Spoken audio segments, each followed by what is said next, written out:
Bueno, temas de hoy. Lo primero que teníamos pensado repasar es lo que el otro día por tiempo se nos quedó colgado, que era el tema de las hipertensiones, que era justo cuando estábamos acabando de hablar, ¿no? Y dije, no puedo decirlo en un momento porque no hay una sola hipertensión. Se entienden las hipertensiones como una sola hipertensión y desde la osteopatía y desde el tratamiento visceral entendemos que la hipertensión tendría mínimo tres problemáticas, ¿no? Que es cuando suben las dos tensiones, cuando solo sube la baja de las dos, ¿no? Que es la sistólica y la diastólica, y cuando sube solamente, o sea, las dos juntas, o solamente la alta, que decimos, que es la sistólica, eh, hay dos tipos. Una que sería sistémica. ¿Está conectado, Alex? Vale. Que ya le tenemos ahí, Alex. Pero se está conectando. Que estaba yo aquí dando la chapa solo. Muy buenas, ¿qué tal? ¿Qué tal? ¿Tienes sonido? Sí, tengo sonido. Alex, ¿tienes sonido? Sí, oigo bien. ¿Sí? ¿Tú me oyes bien? Vale, y todos los que estáis conectados, ¿le oís bien, Alex? Alguno que nos diga que sí y ya... Vale, nos dicen que sí. Vale, estupendo. Nos informan desde nuestros estudios que Alex tiene conexión. Muy buenas a todo el mundo. Bien, entonces, Alex, había empezado... Dame un segundo que subo la cámara un poquito. Había empezado a comentarles lo que nos quedó en el tintero el otro día sobre las hipertensiones.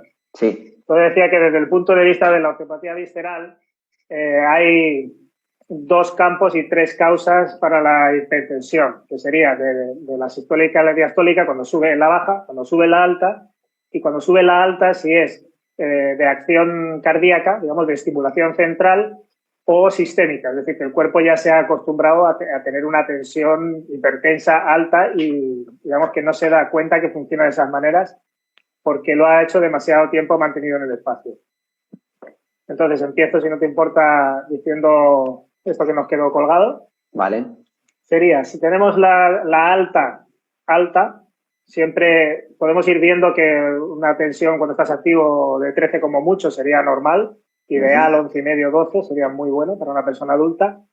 Cuando ya empieza a pasar 14,5 hacia 15, no le podríamos decir hipertensión, pero si estás teniendo la tensión alta, ya es un aviso. Entonces, yo generalmente lo que suelo es comprobarlo con lo de tomar la tensión, el 5-manómetro, pero de aguja. No me gustan los electrónicos, porque los electrónicos, tu propio campo eléctrico te puede dar una lectura errónea si estás nervioso.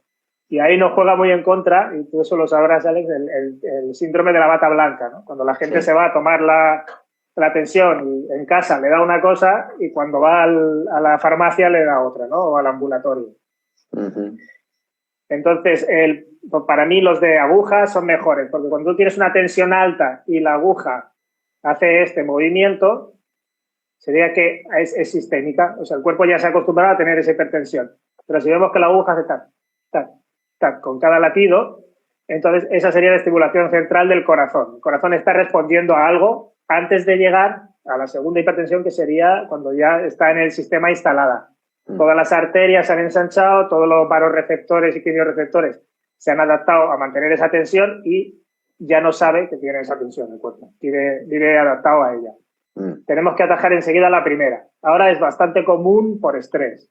Estrés, las noticias, que si me confinan o me desconfinan, que si el 5G, que si el coronavirus, que si es un invento, que si es una conspiración. O sea, todos estos altibajos continuos, eso nos podían hacer que nuestra aguja hiciera tac, tac, tac, tac. O sea, es como un motor, le estoy acelerando.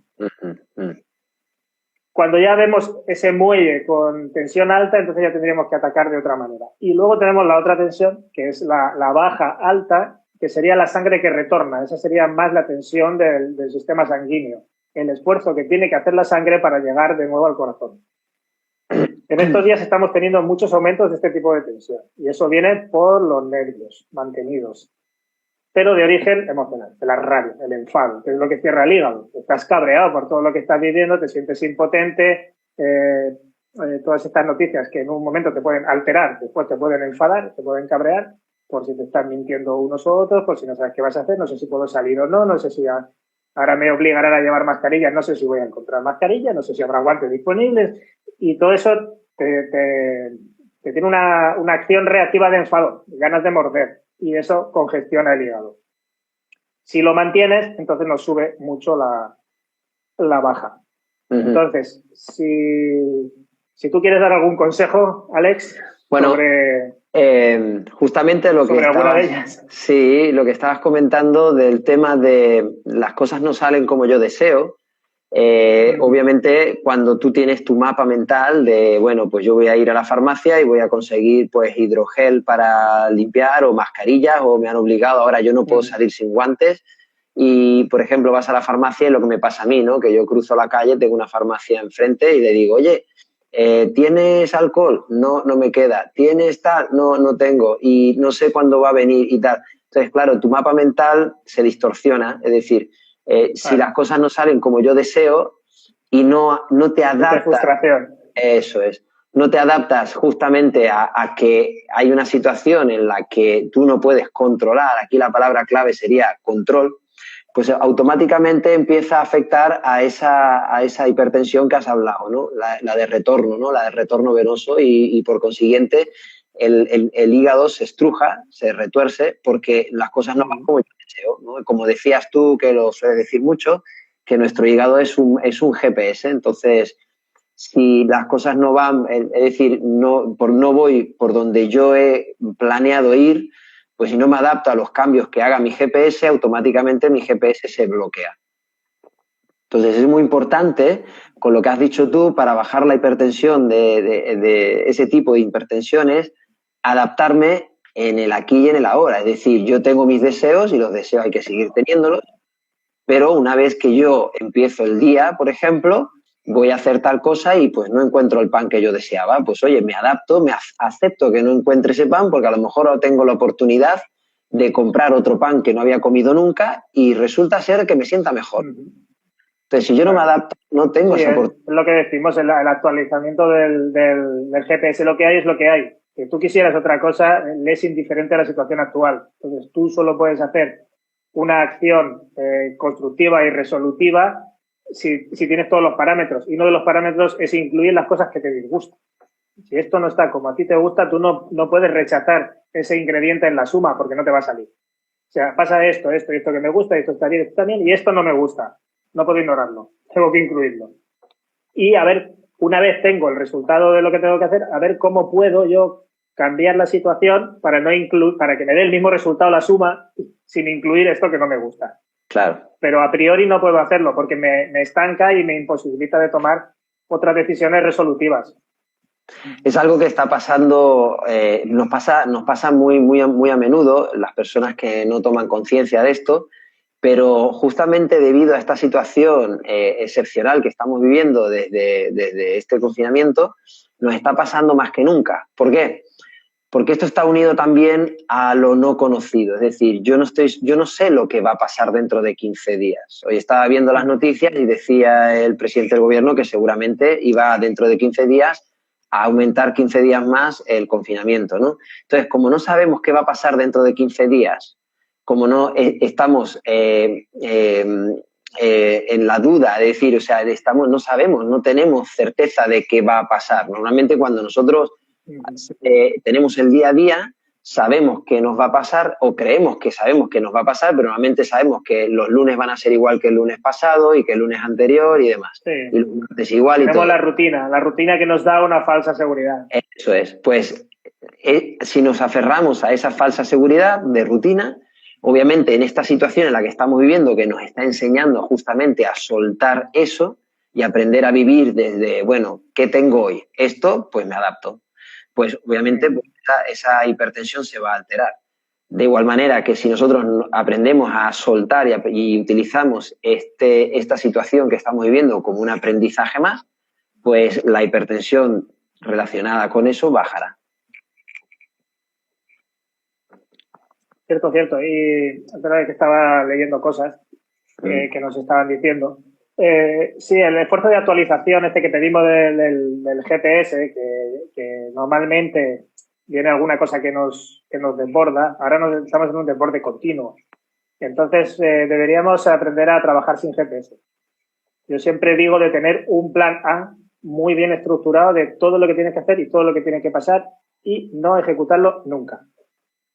¿Vale? El plan A es para cuando no hay otra cosa que es más urgente o más potente o está presente delante del plan A. O sea, haces un buen plan A para no aplicarlo nunca. Cuando no pasa nada, cuando no hay ninguna intervención, cuando no hay algo que se desmonte, digo, pues ahora sí, plan A. Pero nunca me dé de guiar por el plan A, porque cada una de las cosas que no salen como yo planeo me crea una frustración o un enfado, y eso va para el hígado.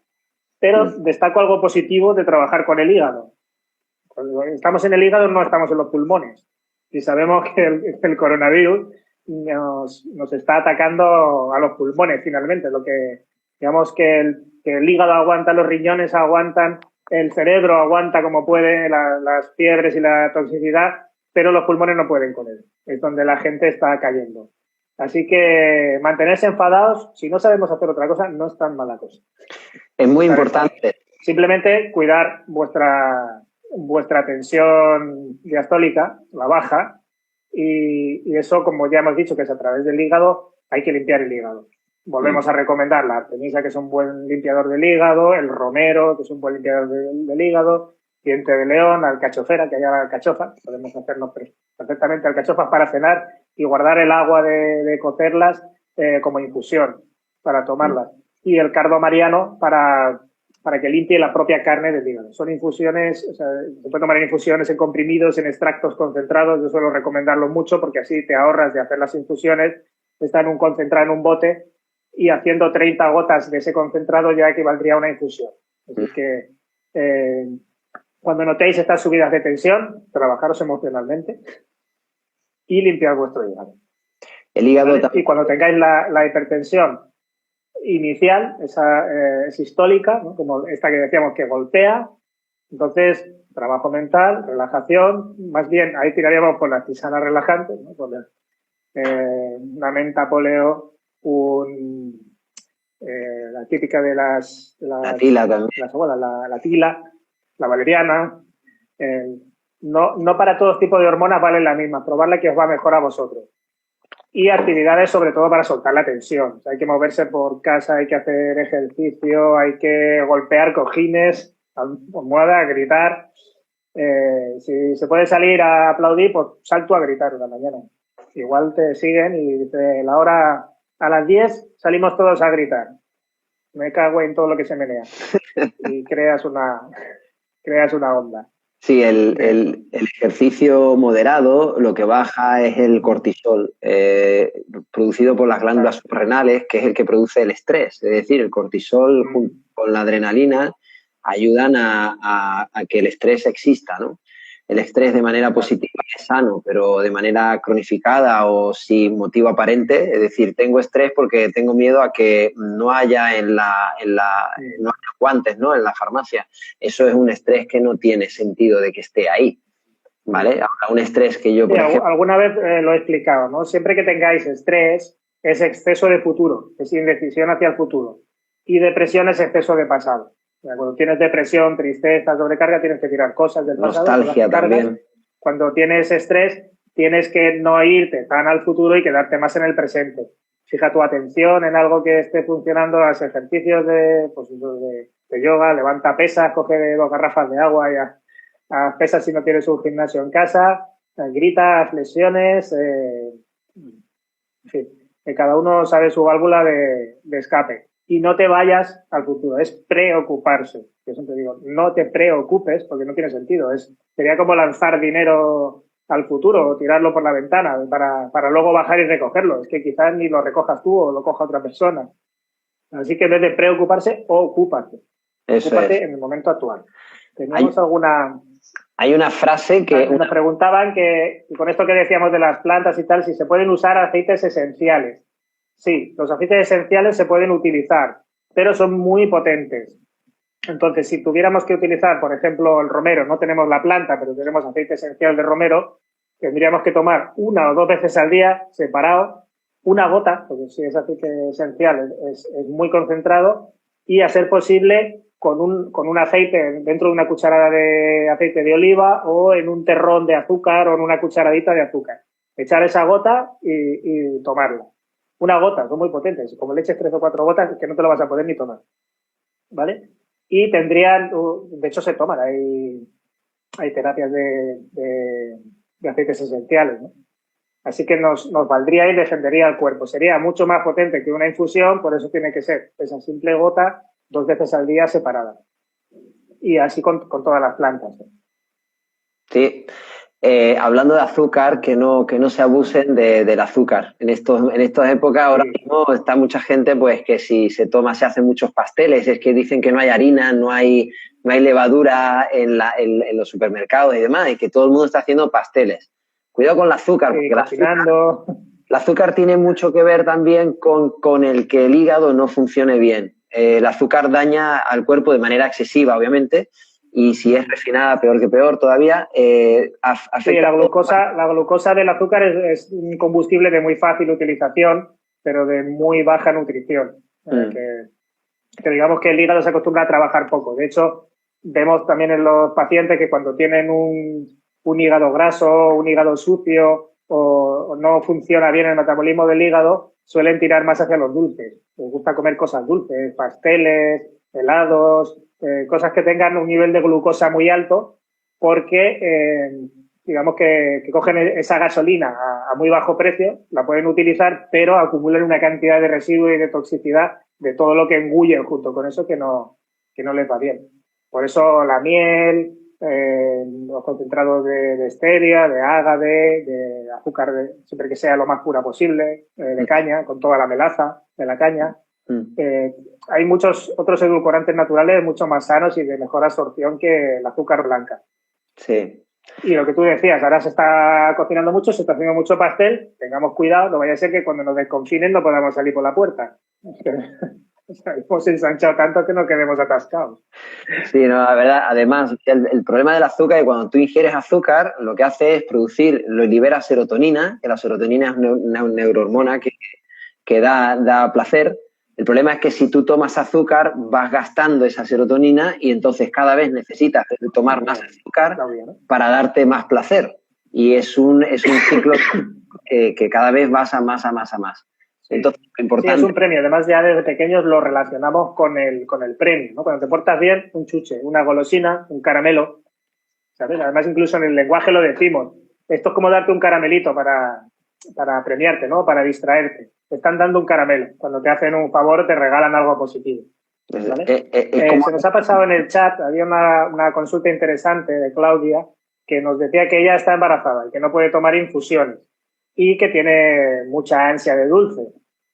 Es normal por la combustión interna que lleva, ¿no? Con el proceso de cocinar una vida dentro, ¿vale? Ella sí que estaría haciendo un gran pastel, un gran dulce, ¿no?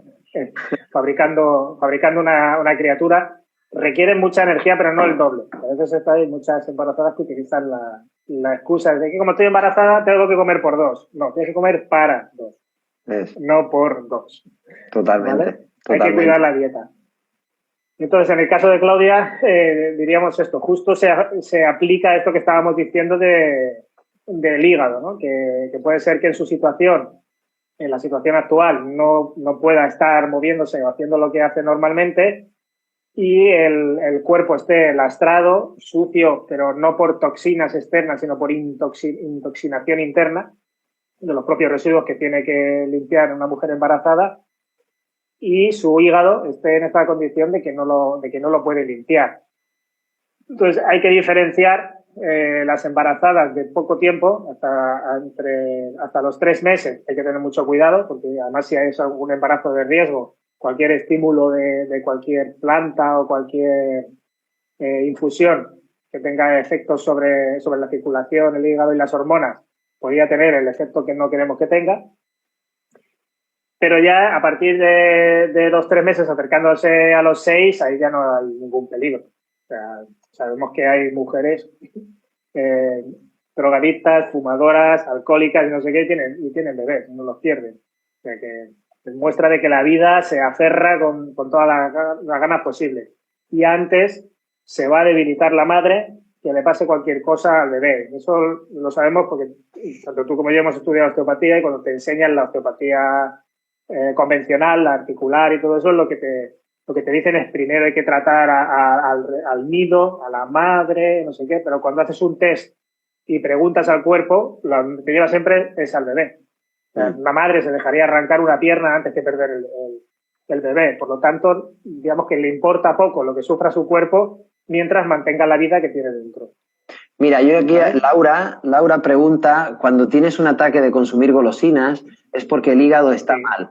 Y si hay diabetes tipo 2, ¿cómo frenarlo? Aquí tendríamos, es que es el mismo patrón. O sea, cuando hay una diabetes, vamos a poner un ejemplo, ahora que hablamos de esto de cocina, ¿no? Como si tú coges agua y le vas echando azúcar y le vas dando vueltas, como igual que se hace esto, el glacé para los donuts o cosas así por encima, ¿no? Esta capa dulce transparente que tiene encima, ¿cómo se hace? Con azúcar y agua. Imagínate que tu sangre tiene que tener una cierta liquidez, una textura más bien líquida para que pueda desplazarse dentro de ti. Y tú le vas echando azúcar y azúcar y azúcar. Y los que hayáis hecho alguna vez este tipo de jarabes, vas fabricando un jarabe con tu sangre. Entonces, el hígado es el que se tendría, si digamos que los músculos y las células no consumen toda esa cantidad de energía, o como la diabetes, tienes un problema con la insulina que no abre la puerta para que tus células puedan consumir esa cantidad de glucosa y se queda dando vueltas, tu sangre le pasa eso.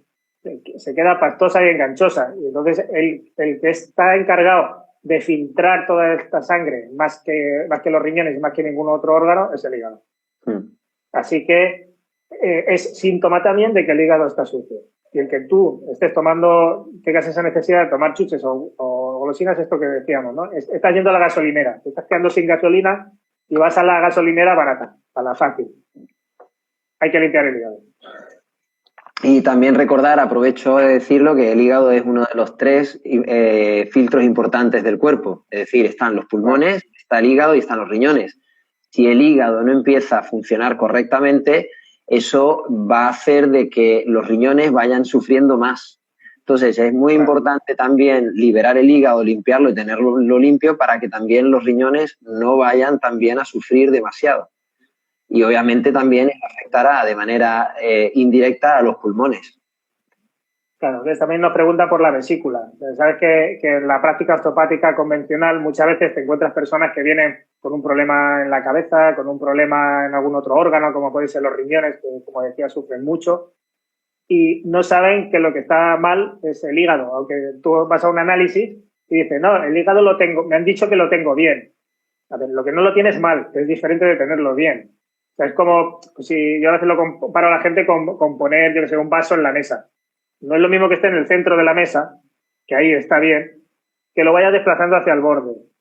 Entonces, en los análisis solo sale el vaso cuando se ha caído de la mesa. Se ha salido de la escala. ¿Vale? Entonces, ahí ya estamos teniendo un problema. No hay que esperar a que pase esto. Y lo que tú dices, como es este gran basurero que debería estar funcionando y quitando toda la porquería de la sangre y reciclando las hormonas que están paradas, reciclando el hierro y tal, bueno, hay descritas, creo que estudiábamos 75 funciones o algo por el estilo, pero se cree que puede haber hasta 90 y tantos. O sea, hay más funciones del hígado, sobre todo las emocionales, que no están descritas en la medicina alopática, que también las hace el hígado. Entonces, lo que nos preguntaban de la vesícula, evidentemente, podemos tener un problema de que la porquería que libera el hígado, lo que saca por sus alcantarillas, también está chicloso, pastoso o funciona mal, y entonces va taponando la vesícula, los conductos biliares van funcionando mal, o la actitud emocional que decíamos antes, el enfado, el apretar los dientes. Cada vez que yo aprieto los dientes, contraigo la vesícula para guardar energía dentro del hígado. Si lo hago muchas veces, la vesícula se paraliza.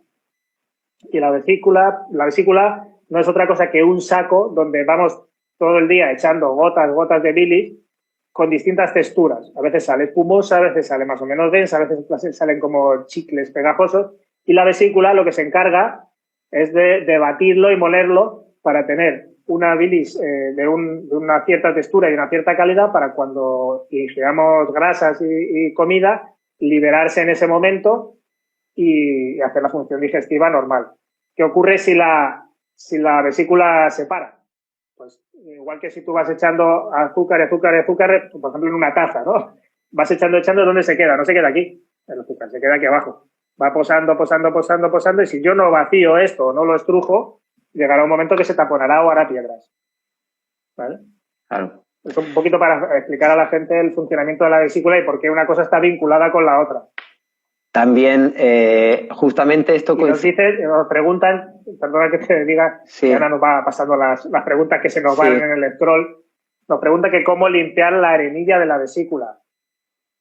Dos cosas, lo que decíamos, emocionalmente, deja de apretar los dientes, relájate con las situaciones, sin que pase algo que no te gusta, acéptalo y mira con esa situación cómo puedes cambiar.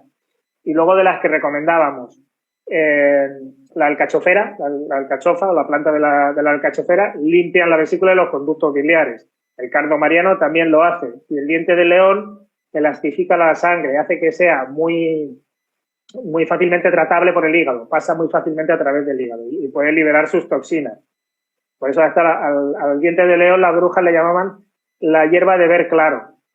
O sea, no de ver claro premonitoriamente, sino porque al limpiar la sangre llega mejor también al lóbulo frontal, está muy relacionado hígado y vesícula con lóbulo frontal, incluso dolores de cabeza y migraña. Y claro, cuando tú tienes una sangre limpia, ves mejor, ¿no? Pero ves de que entiendes mejor. ¿Ya? Como entonces decimos, ahora lo veo, ahora lo entiendo.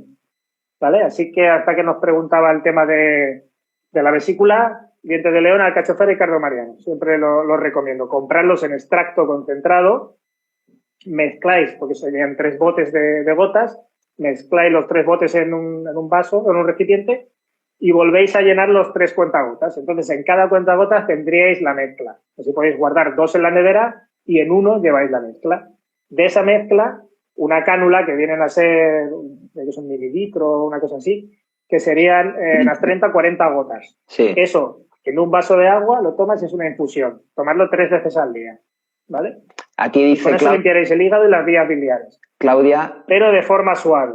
Si es de forma urgente, ya sabes que estamos recomendando la artemisa. La artemisa es de hoy para mañana. O sea, la artemisa te limpia el hígado, es fuerte y potente. O sea, le pasa el escobrite al hígado. O sea, que valoremos si queremos ir manteniendo, por ejemplo, una arenilla en la vesícula, ir limpiándola, limpiemos emoción, limpiemos las vías biliares, limpiemos la sangre, o ya lo tengo bloqueado, como en el caso del azúcar, de la chica embarazada y de la diabetes, ¿no? Hay que limpiarlo ya, urgente. El tema de la artemisa para las embarazadas es que es un disruptor bastante potente en la sangre. Entonces, ahí no lo recomendaría. Recomendaría más las otras que no tienen incidencia sobre el ciclo hormonal. Las otras que hemos dicho, las 3 juntas. Otra pregunta dicen sobre las piedras en el riñón. ¿Por qué se producen y cómo limpiarlas? Claro. Hay 2 causas. Una, la causa química y otra, la causa emocional, ¿no? Como sabemos en todo. Y es diferente si es en el riñón derecho o en el riñón izquierdo. Eso a nivel emocional, tú lo sabes, pues lo trabajamos mucho, ¿no? El riñón derecho suele tener que ver con nuestro lado íntimo, nuestras relaciones personales, hijos, padres, pareja, y el izquierdo con el lado externo, con lo laboral. Entonces, ¿dónde tengo el conflicto? ¿Dónde tengo la piedra? ¿En el lado derecho o en el lado izquierdo? Entonces, hay algo ahí que no funciona bien o no me gusta. Estoy aceptando normas que para mí son muy duras de cumplir porque van contra mi esencia.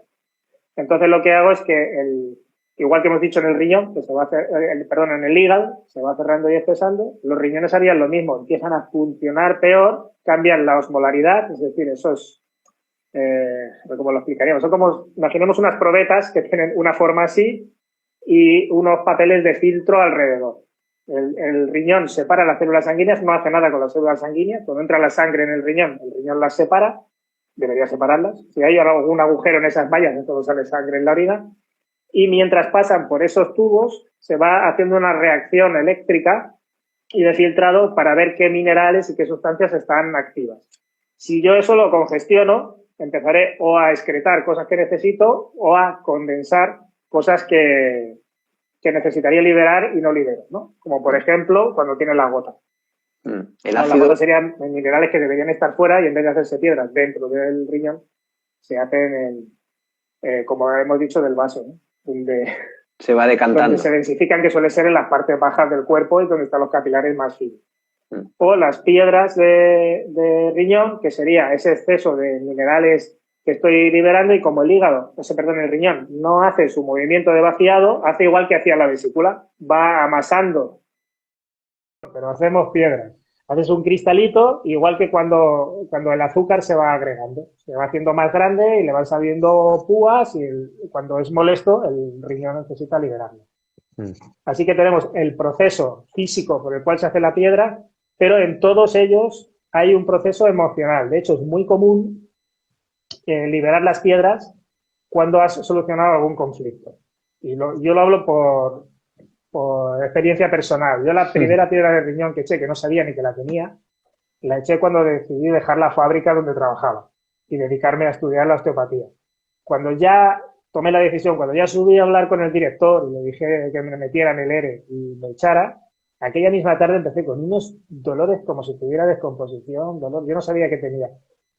Por suerte, instintivamente me dolía un punto en el pie, que ahora sé que es el punto de riñón, de reflejoterapia, entonces no lo sabía. Incluso me descalzaba y en los palets me apretaba, pero casi para hacerme sangre. Y aquella misma noche saqué una piedra de riñón que la enfermera de la fábrica, cuando se la enseñé al día siguiente, dice, ¿pero cuándo has estado en urgencias? Digo, no está en urgencias. Dice, ayer te vi aquí. Es que no está. Lo he sacado. Dice, pues esta es de operación, incluso. O sea, yo no sabía que lo tenía, pero tenía un conflicto tan grande con la situación, iba tan con mi forma de ver el mundo, que hasta que yo no tomé la decisión de romper, no pude liberarla. Claro. Y funcionarían como los cristales de silicio, de los microchips, ¿no? Guardan información dentro. Así que cuando tú cambias esa información, el cuerpo puede liberar la piedra. Muy bien. Aquí dicen también... Perdona, la chapa ha quedado, pero es que como me tocaba directo y lo decían. Y entonces, perdona que es que añadiendo con eso nos preguntan la infusión de romero. Era antes se podían combinar hierbas, ¿no? Vale, si podían combinar verbena, romero y artemisa, si se pueden mezclar. Sí se pueden mezclar, pero yo recomendaría artemisa y romero durante el día y verbena de cara a la noche, cuando empieza a oscurecer. Ahí no pongáis artemisa y romero porque movilizan demasiado, igual no puedes dormir. Y con la verbena, chapó. ¿Y cuál era esto que nos preguntaban de infusiones? Si a la infusión de romero se le puede añadir diente de león, sí, perfecto. Sí. ¿Vale? Mejorará el nivel de energía el romero y nos limpiarán las dos. El romero también nos ayuda con las vías biliares y nos ayudará para subir el nivel de energía, y el diente de león para limpiar el hígado y la sangre, como habíamos dicho. ¿Vale? Y las hierbas de María Treven, no las conozco estas. Yo tampoco. Me preguntan por las hierbas de María Treven, ¿tú las conoces? No las conozco, no las he oído antes. No las he testado yo. No sé cuáles son. Creo que no las he testado. Hablaba antes... A veces nos vienen personas diciendo este tipo de mezclas comerciales, ¿no? Que dicen, dame la composición, porque a veces se hace un totum revolutum. O sea, una cosa de hierbas amargas. Pues según qué hierbas amargas, pues yo no las recomendaría, ¿no? En estos momentos el rábano negro o el boldo, que es bueno para el hígado, yo no lo recomendaría. Porque te va a crear un rebomborio dentro que igual te hace vomitar y pasar unos síntomas que lo vas a confundir con otra cosa. Habían también, preguntaban sobre... Sí, ya sé cuáles son, las hierbas suecas que les dicen. ¿Tú las has oído hablar? No las he oído hablar. Se prepara con alcohol y es como un elixir para hacer en gotas. De hecho, tenemos en casa. Yo he preparado. Ahora sí que me acuerdo cuáles son. Sí, que es un alcoholado. Regulín, no valen para todos los casos, ¿eh? Se vende como una panacea y yo las he testado, y las he testado en pacientes y a poca gente le van ideales, y en dosis nos pasa como con el clorito de sodio y todo eso, que recomiendan unas dosis y luego los test sobre las personas te dan 2 gotas 2 veces al día. No 15 gotas 6 veces al día, yo que sé, unas cosas muy, muy locas. Hablaban también, preguntaban sobre que hablásemos de los pulmones. Sí, lo que hablamos antes. Yo creo que luego se han añadido al chat un poco más tarde. pero justo hablábamos de que el riñón es importante limpiarlo junto con el hígado, porque son filtros importantes del cuerpo y ayudan a que los pulmones estén también libres, estén limpios también. Obviamente también hacer todo lo posible para que los pulmones estén limpios, no intoxicarlos ni con un ambiente tóxico, ni con tabaco, ni con algo que tú puedas meter en el cuerpo y que bloqueen los alvéolos pulmonares. Y también, obviamente, a nivel emocional, justamente hemos hablado del miedo y demás, de cómo gestionarlo para que ese miedo no colapse también de manera emocional las células del pulmón. Sí. ¿Vale? Sí, los pulmones son muy sensibles también por cómo son. Los pulmones los vemos es como una esponja dilatada. Entonces, el pulmón por sí mismo, por ejemplo, cuando hay un neumotórax, a poco que entra presión de fuera, un pulmón nos cabría en la mano. Sí. Tendría este tamaño. Sí. Todo su tejido. Sin embargo, nos ocupa todo un lateral, de los dos del tórax, hay dos, ¿no? Pues cada uno ocupa su espacio y tienen un tamaño así grande. Sería el órgano más grande del cuerpo, no el más denso. El más denso y más pesado es el primo de fútbol es el hígado, siempre. Y puede jorobar a todo lo del entorno. Pero sí que es verdad que el pulmón por sí mismo, su estroma, si lo apretamos, se queda como un puño, un pulmón. Sí. Así que depende mucho del equilibrio de presiones y cómo la caja torácica le tiene enganchado, porque las pleuras sería como meter una bolsa de la compra dentro de otra bolsa de la compra y entre ellas pueden deslizar, pero no deberían separarse. Si se separan, tendríamos ahí un hemotórax, un neumotórax o un hidrotórax si es líquido. Pero con eso, que nos asegura que la capa de fuera está pegada a la carcasa y la de dentro está pegada a la chicha, al pulmón. Entonces, entre ellas se pueden deslizar. O sea, yo puedo girarme y agacharme sin reventar el pulmón. El pulmón se puede mover independiente al movimiento que yo estoy haciendo. Pero ¿qué nos ocurre cuando la gente se encorva, mete los hombros hacia adentro, dobla el cuello, por irritación externa, por irritación emocional, o porque fuma, o la gente, por ejemplo, que ha sufrido intoxicación por asbestos, ¿no? Por amianto. Son partículas como unos cristalitos, como unos pinchos que se van sedimentando, van hiriendo el pulmón, lo van endureciendo, van creando un callo y al final deja de moverse.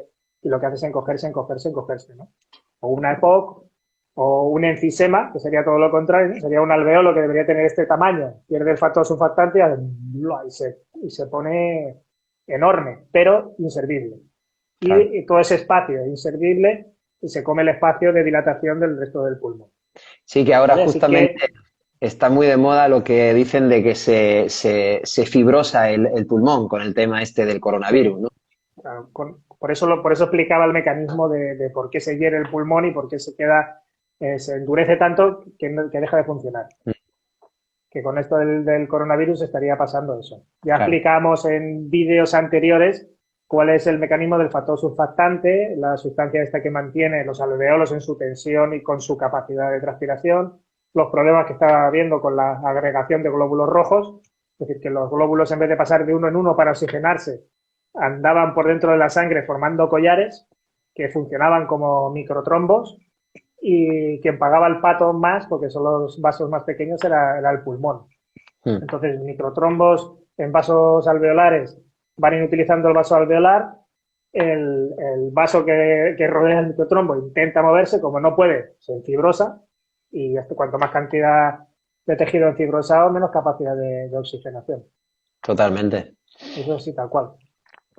Aquí Diana, cuando se te hace como si fuera una especie de pliegue en el estómago, ¿qué es? Bueno, ¿tú qué piensas? ¿Qué nos puedes decir? El epiplón menor, lo que hablábamos del hígado, ¿no? Sí. El hígado que está, es lo que decimos, el primo del zumosol. Si te contrae por estrés o por mala leche o por cualquier emoción, se te contraen todos los órganos que están debajo del diafragma. Imaginemos, hígado contra estómago, gana hígado. El bazo se contrae, intenta mover al estómago, gana el bazo, pero si tira el hígado, se lleva el bazo del estómago.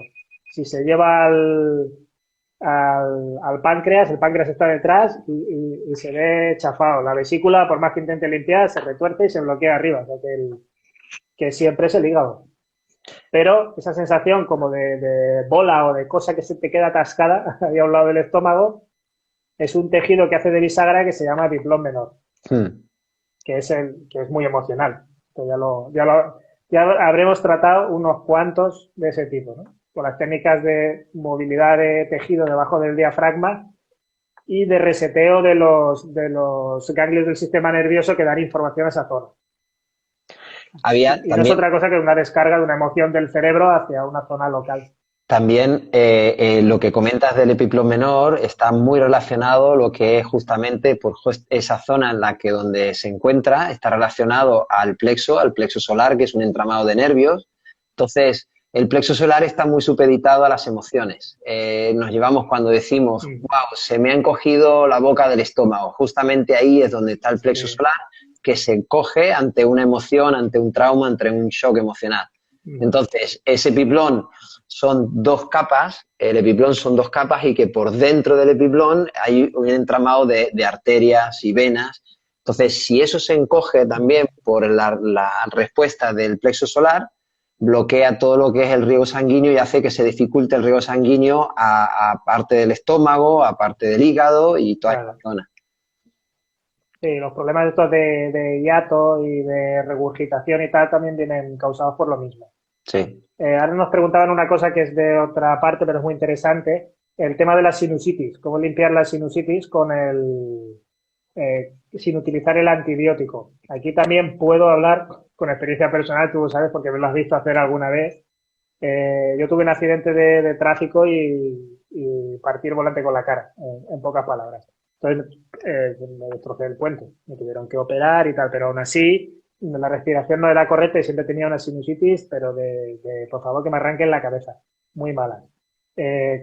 Con las técnicas osteopáticas evidentemente se sanó, porque si me puedes dar el cráneo y explico la mecánica. Ahora Ana me pasa el cráneo y explicaremos la mecánica para que veáis dentro de la cabeza cómo es. Pero el etmoides que está detrás es el que lleva las fosas nasales y el movimiento de los cornetes. Es el único hueso que cuando todo el cráneo dilata, él va en sentido contrario. ¿Por qué hace eso? Es como un volquete. Es cuando vacía la mucosidad. Cuando tengo un espasmo y no se mueve, no haría este movimiento contrario al resto de huesos del cráneo y no vaciaría las fosas nasales. Entonces, al no hacer eso, las presiones negativas y positivas, como un fuelle que debería permitir drenar la mucosidad, no lo hace. Vamos a pensar eso, que esta persona no tiene un traumatismo, o si lo tiene, lo ha subsanado, o no se ha llevado algún golpe o alguna cosa de ese tipo, la irritación. Si nosotros miráramos por aquí, el esqueleto, meteríamos los dedos por aquí, esto sería, aquí detrás, levantando los huesos, tendríamos el etmoide que también se le ve por aquí. Esta puntita que sale, que se llama cresta galli, eso está sujetado a la meninge, a un tabique que hay aquí en medio. También el estrés, cuando yo encojo la cabeza o irrito la meninge también por causa del hígado, por eso relaciono también los problemas de hígado con la sinusitis, ese tejido que está sujeto aquí y estira es como si te llevara esto hacia adentro. ¿Qué ocurre? Que lo bloquea e impide que haga ese movimiento que decíamos de volquete inverso para poder abrir el espacio mientras todo se dilata. Él abre al contrario y sería como abrir un grifo. Entonces deja por pulsación, por respiración, va dejando drenar la mucosidad densa. Si no hace eso, tenemos ese problema. Pero como medida higiénica, y ahí es donde viene mi propia experiencia, ni antibióticos, ni el Ridomer y los extraños, nada. Lo mejor es la lota. Buscarlo por ahí, LOTTA. Es un método ayurvédico de la medicina india que no es otra cosa que una jarrita como una aceitera con un pitorro donde tú tienes agua con sal, se pone el pitorro aquí, te inclinas y la dejas caer. Entonces recorre muy suavemente todas las fosas nasales. Limpia, el agua salada limpia y esteriliza todas las bacterias que haya. Reduce el tamaño de la mucosa, porque cuando la mucosa no es movida por el hueso se pone cacha, se hipertrofia, entonces también llena el espacio de mucosa y mejora la respiración al momento. O sea, yo lo recomiendo por uso personal, por facilidad, porque es muy fácil hacerlo, es barato y es muy amoroso para el cuerpo, la verdad. ¿Y el agua la pondrías del tiempo o la pondrías un poquito tibia? Sí, sí, tienes que ponerla a nivel de tu piel, que tú la calientas un poco, poner agua o de filtro estos de ósmosis o de garrafa, no pongáis agua con cloro porque te va a molestar. Y estas jarritas, ya si las compras, llevan una cucharita dosificadora que le has de poner grasa y ponerle. Y luego a tu gusto, puedes subir un poquito o bajar a tu gusto, pero si pones demasiada, también es como cuando vas en la playa y te entra agua muy salada, ¿no? Que te puede irritar. Mm. Temperatura del cuerpo y la dosis de sal que a ti te sea cómoda. Luego nos podemos ayudar también, como han dicho algunos, con homeopatía y tal, pero ahí ya tendríamos un componente químico que tendría que ver con esta resistencia emocional, esa irritación de las meninges, el hígado y algo más sistémico. En mi caso era un traumatismo directo por hacer el tonto con el coche. Ahí yo quería decir una cosita porque ahí, por ejemplo, dice una persona, eh, me dice, y cuando se hincha la barriga de pronto, a ver si nos dais un poquito más de información, porque si no, Sí, sí, igual que antes, porque eso puede ser por por 20 cosas diferentes. 20 cosas Es diferentes. que tendemos a pensar que un solo síntoma es por una sola causa, y no, un solo síntoma puede venir de muchísimas causas. Y esto la Sí. gente que tratamos nosotros con osteopatía ya está acostumbrada, ¿no? A que conforme vamos explicando lo que va haciendo el cuerpo y a dónde nos va llevando a tratar cosas, tienes esa cadena relacional de una cosa con un síntoma que, donde falla la medicina alopática, es que va a suprimir el síntoma. Entonces, suprimir el síntoma, no sé, es como si tú me pides socorro y me llamas por teléfono. Y yo, como me estás llamando todos los días, lo que hago es ponerlo en modo avión y ya no te oigo, ¿no? O sea, un analgésico. Y ya he solucionado el problema. No has solucionado el problema. No. Has callado el mensaje. Sí, eso sí. Tenemos otra pregunta. Luego por ahí Debe ser también agua. decía Merche de que ella le siguen los dolores de cabeza. Los dolores de cabeza, si nos explica a lo mejor algo más de información que Sí. podamos decirle, si no, Vale, aquí quería explicar, no sé si Merche lo vio, el protocolo que hicimos para resetear la cabeza. Sí, esto ya lo hemos dicho y no necesitamos más datos. Que ahora no me pasan las notas porque es que en el scroll a veces nos pasan rápido y no podemos leerlas. ¿Vale? Vamos, si te parece, con lo del dolor de cabeza, porque prometí repetir el protocolo de reseteo, porque el otro día lo hicimos por primera vez, todavía no está el vídeo colgado en el canal de YouTube porque lo estamos renderizando y tal, y no ha habido tiempo, y ya no está en el Instagram. ¿Vale? Entonces, ¿qué hora es por eso? A ver son menos vale, 10. quedan 10 minutitos. Que no nos corte, que a veces nos pasa que nos Bueno, corta. vamos a aclarar que no pasa nada, que si se corta, en 5 minutos yo te invito a ti desde mi cuenta y seguimos la charla, ¿vale? Exacto. Muy bien, lo haremos. O sea, lo he dicho al empezar, con los pocos, mientras tardabas tú en conectarte y no, pero hacemos bien en repetirlo. Ah, dolor de cadera. Vale, vale. Que no era dolor de cabeza, era dolor de cadera. De cadera, sí, es verdad, es cierto. Está en otro lado. También necesitamos más datos, porque sabemos que hace CrossFit, ¿vale? Sabemos lo que es el CrossFit. Esto de levantar ruedas de tractor, elevar pesas, coger bidones, lo que cuando yo era chaval llamaban ir a limpiar un descampado, pues era eso más o menos. Otro día vi un chiste que me hizo mucha gracia que decía, relacionado con la Semana Santa, dice que Jesucristo era el que inventó el CrossFit. Se atravesó todo el pueblo con una cruz encima. En fin, la nota. Vale, si mientras ella nos da más detalles de qué ha pasado con la cadera, si es que se ha hecho daño o es su cadera de siempre, Es la cadera de porque no siempre. vamos a decir el nombre, a no ser que Sí, ella quiera compartirlo, pero entre eso y que hace coros y tal, y vale. Sí, que viene a reconocer que sí, que está haciendo el burro. Vale. ¿Me permitís que antes de que se nos corte la conexión y cambiemos a la de Alex, repitamos el tema del protocolo de reseteo? ¿Vale? Lo voy a hacer todo seguido. Primero explico el tipo de ejercicio que tenemos que hacer con las manos, que será la técnica que utilizaremos en cada uno de los puntos que vamos a hacer. Y luego explico más o menos el protocolo. ¿Cuál sería la técnica? Acordaros ese ejercicio que se hace muchas veces de aproximar las manos y con los ojos cerrados, y ver dónde empiezas a sentirlas, o como que hay una presión entre medio, o una presencia calorífica, o como si tuvieras un globo de agua, algo en la mano, así, a ver dónde llegas a notar esa presión, ¿vale? Hagamos ahora un momento ese ejercicio con los ojos cerrados, con lo que estáis viendo. Cerráis los ojos, separáis las manos a anchura de hombros, vais aproximándolas. Donde notéis que tenéis esa presión, ahí os paráis, ¿vale? Desde ahí vamos a volver a separarlas y hacer como si las llenáramos más. Vamos a meter más calor, presión, aire, la visualización que a vosotros os venga bien. Vamos a cargarlas más y vamos a aproximarlas hasta el punto en que notemos que se densifica. Tenemos una presencia igual que si tuviéramos un globo de agua entre las manos, de agua caliente. Ahí lo que vamos a hacer ahora es dejar que nuestras manos se fundan con esa presión como si fuera una masa de pan, ¿vale? Todos los puntos de nuestras manos, entre las dos, tienen que estar cogidos por igual, en presión, en presencia, en calor, la imagen que vosotros necesitéis, tienen que estar igual de cogidos a esa masa. Y ahí empezaremos a estirar de ella. Si notáis que se suelta de algún sitio o tal, volvéis otra vez a recuperarla. Tiene que ser una tracción homogénea por igual en todas vuestras manos. Y vais traccionando, traccionando, traccionando.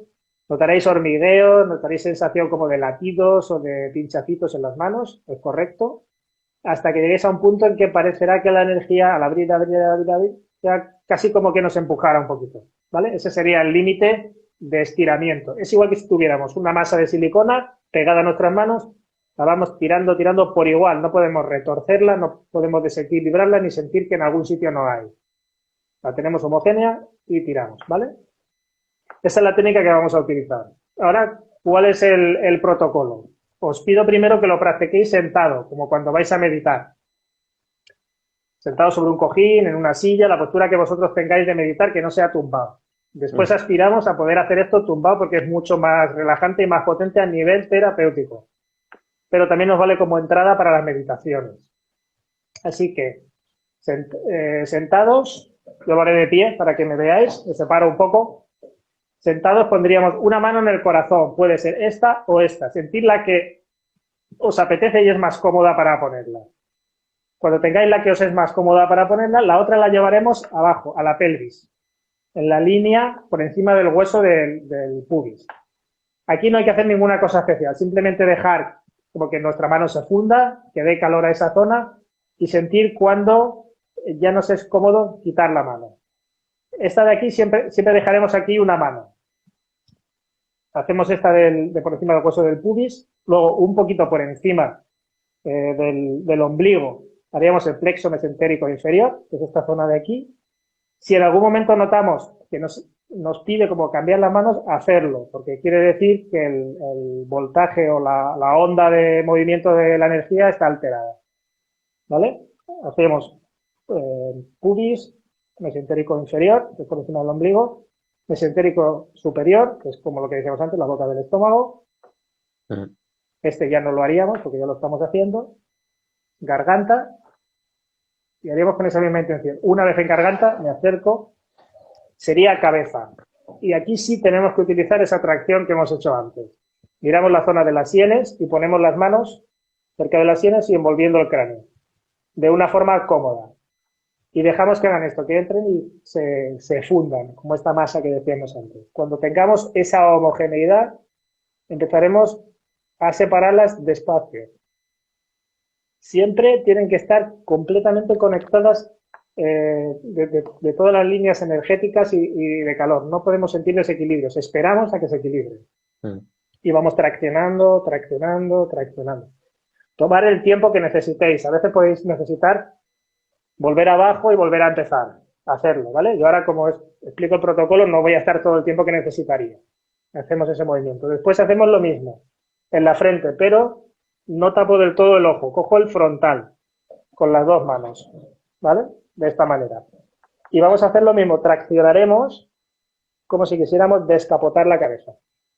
Hacemos lo mismo. Fundimos las manos con la presencia biomagnética del cerebro. Cuando están pegadas, estiramos, estiramos, estiramos. Y veis que no van rectas. Van como un poquito de lado.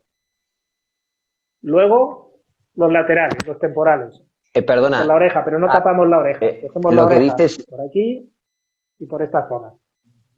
sí, pero Dime. una cosa para que Sí, lo aclaremos. Hacemos eso hasta que notemos lo que tú dices que como que te empuja, ¿no? exacto, que ya se Eso. desprende de la energía. Ahí Tomaros está. el tiempo que necesitéis. Si necesitáis recular, volver, pero tiene que ser siempre homogénea. La tracción es homogénea, tanto como cuando estiramos como cuando se disipa. Ujú. Bien puntualizado, gracias. La siguiente es así, dedo por detrás de la oreja, no tapamos completamente la oreja y cogemos por detrás de los pulsos que hemos cogido antes. Y hacemos lo mismo. Este es más importante porque tendremos todo el cerebro entre medio de las manos. Entonces, darle tiempo a que permeabilice y sentáis que tenéis las dos manos cogidas, como hacíamos con el globo este de agua, pero ahora ese globo sería tu cerebro, ¿vale? Vamos traccionando, traccionando, traccionando hasta que nos haga eso mismo. Con el tiempo hasta que llegue la sensación esta de empuje simétrico. Después sobre los parietales, ¿vale? Tocamos aquí arriba, tenemos esta posición. Y haremos lo mismo, dejamos que penetre, nos fundimos y traccionamos, traccionamos aquí lo mismo, no será recto hacia arriba, sino como un poquito en ángulo. Y finalmente casi siempre queda una sensación, como en la coronilla, que es la vibración de la glándula pineal, que queda ahí como diciendo, ¿y yo qué? Pues aquí solo con una mano ponemos el hueco de la mano encima y traccionamos. Todo esto con los ojos cerrados, en posición de meditación. Iniciáis con 3 o 4 respiraciones profundas, como dijimos el otro día. Inhalo, exhalo, espacio y cuento 1. 2, o sea, mínimo 3 respiraciones podéis hacer hasta grupos de 7. Grupos de 5 no, porque el cerebro le es cómodo contar hasta 5 y se disipa, te hace la pílula. ¿Y cuántas veces esto Y, se puede o hacer sea, en así semana? está. Dime, perdón. ¿Cuántas veces se puede hacer esto en semana? ¿Cada cuánto tiempo se puede hacer este Lo puedes ejercicio? hacer 2 o 3 veces al día. Nos quedan 20 y pocos segundos, nos dicen, ¿vale? Seguimos la conversación ahora Venga. en tu directo, ¿vale? Venga, ahora te invito. Os citamos a todos ahora en el directo de Alex. Venga, hasta ahora. Si estáis conmigo ahora cuando me conecte también me veréis conectado con él. Eso Pero es. vamos todos a esperar a que Alex abra el directo y seguimos con la conversación.